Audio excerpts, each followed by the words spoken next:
Hi students, welcome to Literary Journalism in the 60s. My name is Molly Yanity and I am going to serve as your guide through 7 books this summer. Ooh, 7 books, that sounds like a lot, right?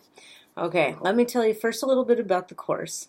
You know what, let's scratch that. Let's start with, I'll tell you a little bit about myself. Then I'll tell you a little bit about the course. We'll talk about the assignments, and then I'm going to tell you just a little bit about the 1960s and why I am doing this course this summer. First, as I mentioned, my name is Molly Yanity. I was a sports journalist for about 15 years. All of that time I spent on the West Coast, majority of it in Seattle. In 2009, my newspaper, the Seattle Post-Intelligencer, shut down, and I went to grad school at Ohio University. It was while I was at Ohio University that I met a professor named Joe Burnt. And Joe was this old hippie, he's amazingly brilliant, awesome guy. And this class is literally almost an identical thing to what he did this summer between my first and second year in grad school. And I loved this, so I wanted to replicate it for you. Okay, class format, what are we going to do? You're going to read 7 books. It sounds like a lot, as I mentioned, but all of these books I want you to read for pleasure. I want you to enjoy them. I want you to be able to take some time and really read them. Not read them like you're looking for facts or trying to memorize things. I want you to think about what's going on in the books in the time frame of being in the 60s. I want you to think about the style of writing. All of the writers that I've offered you in this class started out as journalists of some sort. Hunter S. Thompson, for example, was a sports writer. Norman Mailer actually worked at the newspaper in Springfield, Massachusetts. I mean, that's wild stuff. Who knew? Okay, but as they got into their craft, they started to put themselves more into the stories. They started to talk about the people they were covering as characters, not just real people. And this sort of broke the tenets of journalism that we think of as an objective thing to do. So these people, this style became known as literary journalism or the new journalists. So you're going to get to dive into and really read for the content, read for the style, and read for the fun of it. We don't get to do that anymore. All right, now, because I actually have to grade you, here's what I want you to think of. For each of these books, you are going to write a 750 to 800 word essay about it. Okay, now I've read these books, some of them several times. I have my favorites. I even have one or two that I'm not all that hot on. But when you read these and you write these assignments, they're not that big. It's only like 2 to 4 pages, double spaced.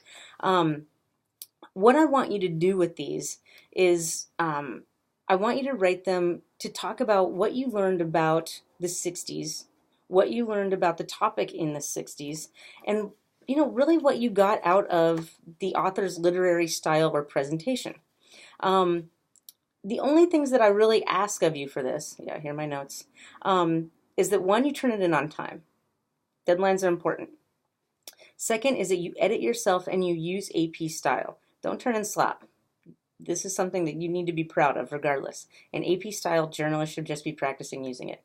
And the other thing that I guess I really want you to do is to be really honest. You don't have to like all of them. Like I just said, there's really one in here that I don't like much at all, but I think it's really important to read. I definitely have my favorite, and I will tell you about it when we get to that book. But I want you to react honestly. I want you to explain what you're thinking about it. And I don't want you to do any research beyond reading the book itself. Because as I said, I don't want you to get caught up in the assignment of it. I want you to read this for pleasure.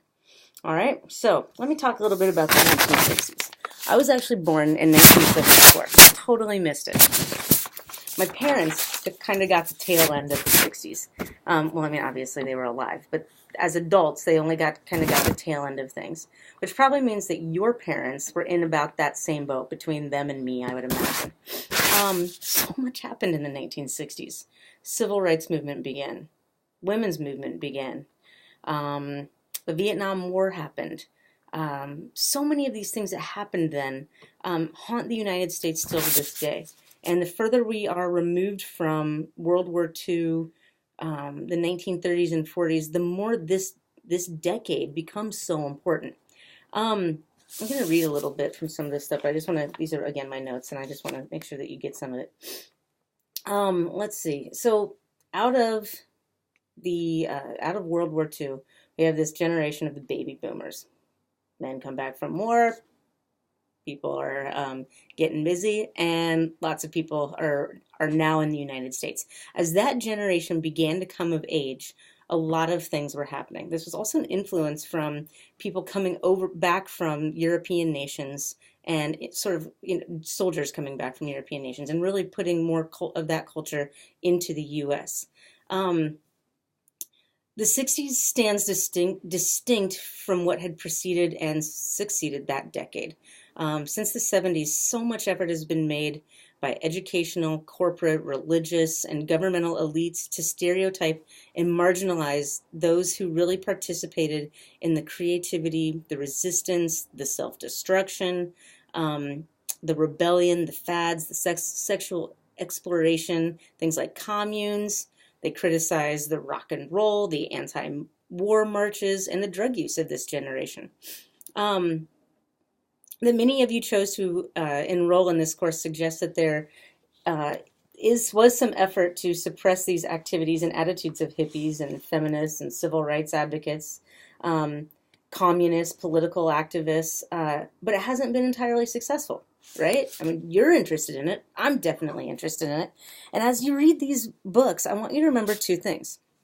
First, that it is very likely that your parents emerged from this environment, the environment about which Mailer and Wolfe and Thompson and Didion and all these others are writing about. Second, and this part's the important part, if you are young or black or female or Hispanic or Native American or gay or lesbian or working class or Asian or even just, an old white guy, you live in a far different, freer, and more promising world than did your predecessors in the decades before these books were authored.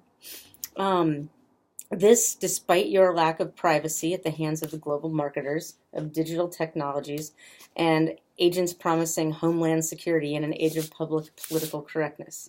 We are still much freer. And these books and these ideas that happened in the 1960s led in a large part to that freedom. Lastly, I'm going to share examples of the essays that I find to be really well done or insightful at the end of each week. So I will send you the top two, or the ones that I find to be the top two, so you can just get a good feel of what I think is done, of how it's done really well. But again, I just want to reinforce that I want this class was developed so that you could get some good reading done. Yeah. Sometimes it's going to feel stressful, and there are going to be times when you're like, I don't even like this book that much. Power through, because there are going to be others that you absolutely love. And many of the things that you read in here, you will remember for the rest of your lives. Lastly, we live in a very interesting political time. You don't need me to tell you that. But there are going to be things that you read in this book that resonate with what is going on now. Feel free to explore that in your essays too, because I think that actually really is important. And with that, I want to say thank you for taking this class.